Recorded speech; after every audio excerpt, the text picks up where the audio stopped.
धार्मिक ग्रंथों के अनुसार होली के दिन होली का पूजन करने से सभी प्रकार के भय पर विजय प्राप्त की जा सकती है।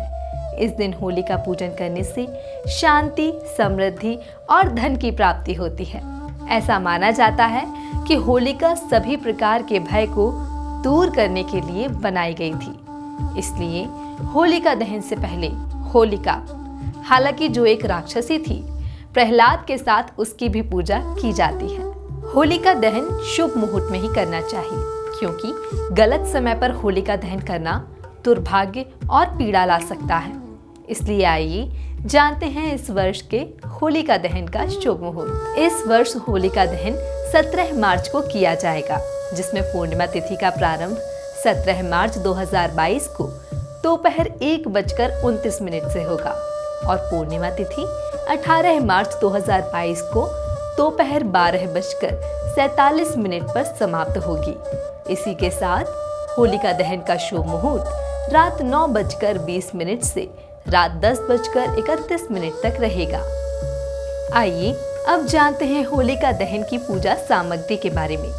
होली पर होलिका पूजन की विशेष परंपरा है, जो कई प्रकार की बाधाओं को दूर कर जीवन में सुख समृद्धि लाती है। होलिका पूजन की सामग्री विशेष होती है।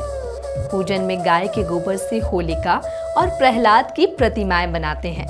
इसके साथ ही फूलों की माला, रोली, फूल, कच्चा सूत, हल्दी, मूंग, मीठे बताशे, गुलाल और रंग के साथ 7 प्रकार के अनाज, गेहूं की बालियां, होली पर बनने वाले पकवान, मिष्ठान आदि के साथ होलिका पूजन किया जाता है।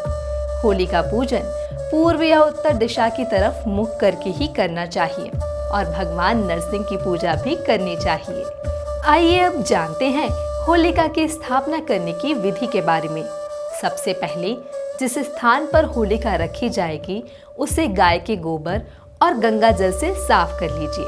अब एक लंबी लकड़ी को बीच में रोप दीजिए और फिर उसके चारों ओर कुछ और लकड़ियों को जमा करके उसका एक पिरामिड बना लीजिए। इसके बाद उसके चारों ओर गाय के गोबर से बने बड़कुल्ला की मालाओं से उसे ढक दीजिए। अब गाय के गोबर से बनी होलिका और प्रहलाद की मूर्ति को ढेर के ऊपर रख दीजिए। अब आपकी होलिका की स्थापना हो चुकी है। आइए अब जानते हैं होलिका दहन की पूजा विधि के बारे में। सबसे पहले पूजा की सामग्री को एक थाली में रख लीजिए और पूजा की थाली के साथ पानी का एक छोटा कलश अवश्य रखें। पूजा स्थल पर या तो पूर्व या उत्तर दिशा की ओर मुंह करके बैठ जाएं। उसके बाद पूजा थाली पर और अपने आप पर इस मंत्र का 3 बार जाप करते हुए थोड़ा पानी छिड़कें। वह मंत्र है ओम पुंडरीकाक्षः पुनातु। इसके पश्चात पूरी श्रद्धा से होली के चारों ओर परिक्रमा करते हुए कच्चे सूत के धागे से लपेट दीजिए। ध्यान रखें कि होलिका की परिक्रमा 3 या 7 बार ही करें। इसके बाद शुद्ध जल सहित अन्य पूजा सामग्रियों को एक एक करके होलिका को अर्पित कर दीजिए। इसके बाद जल से अर्घ दीजिए।